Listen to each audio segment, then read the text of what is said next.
This unit I've already flashed on my PC with the flashlight. So what I'm going to do now is I'm going to get the pre-wiring portion of it out of the way. This is just a typical prep sheet that I give to all my customers. This is the wiring that's going to have to be involved in installing this in the truck.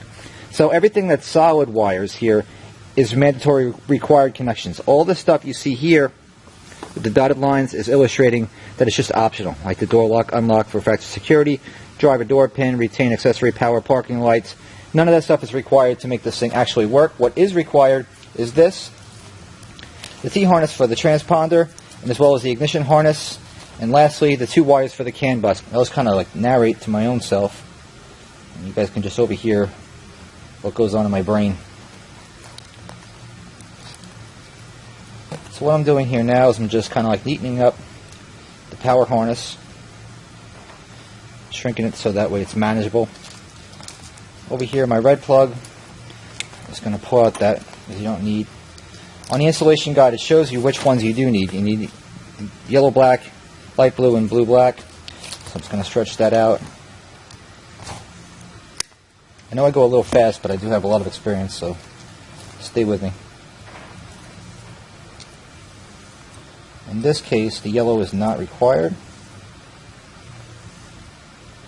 So I cut that so that way it's inside the tape and it's safe and secure. It's not going to possibly make any connections in the vehicle. 3 wires that are left, I'm going to strip back about 1 inch on each of them. So that portion of the harness here is done. Next one I'm going to do is my CAN bus 5-pin plug here. Just going to stretch that out, and I'm going to remove the 3 that I don't need.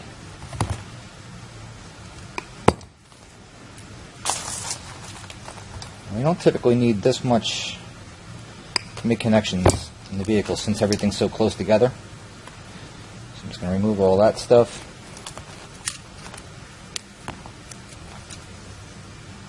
I'm just going to insulate these. Now, instead of just leaving these wires loose like this, what I'm going to do is take my cordless drill, put it inside there, close the chuck so that way I'm grabbing the wires. And I'm going to hold the harness about here as to not put pressure on the pins. And I'm going to just start my drill up. You see what's happening? I get a nice twisted harness, which is neat, clean, and I have a little room here for my connectors, which I'm going to put on there later. So my white CAN bus plug is going to go in there. My other red plug is going in there. So I'll leave that just chilling for now. The power plug I'm going to insert into the module, so all I'm left now is with my big 26-pin white plug.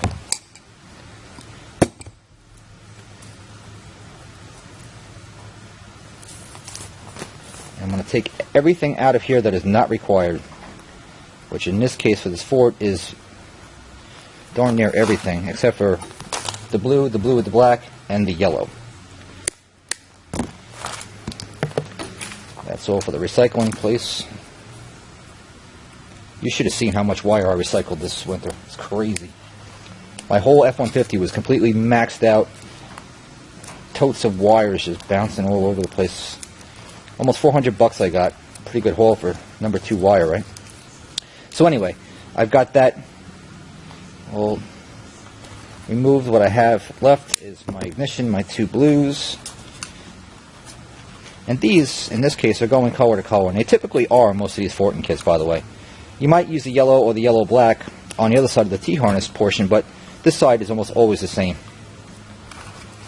So there's that plug goes in there. So all that's left now is to just connect these to these. So if you look on the guide, you can see this is the side from the white plug going over here. This is the T-harness side. There's the T-harness. There's the 26-pin. You have to connect those together at that junction. What I use is crimp caps. And I know some people are going to say, oh, you use crimp caps. You shouldn't use crimp caps. Well, you know what? That's what I use. I like crimp caps. And if you don't like it, too bad.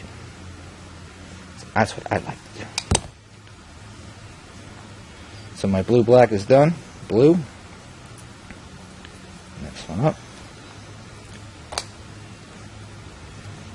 And last, I got my yellow. Going to my yellow black.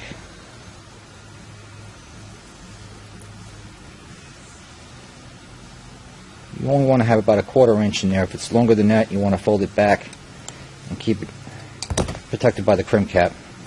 So this thing is just about all done. The last thing for me to do is to put my insulated males on my CAN bus wires. I'll just take those out. And that's about what it should look like. Then I'm going to use these guys, which are just insulated male terminals.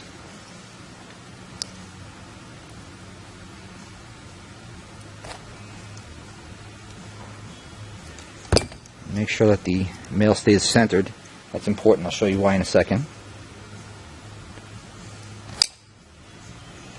These are the only 2 connections, by the way, in this vehicle that's going to be required aside from the T-harness.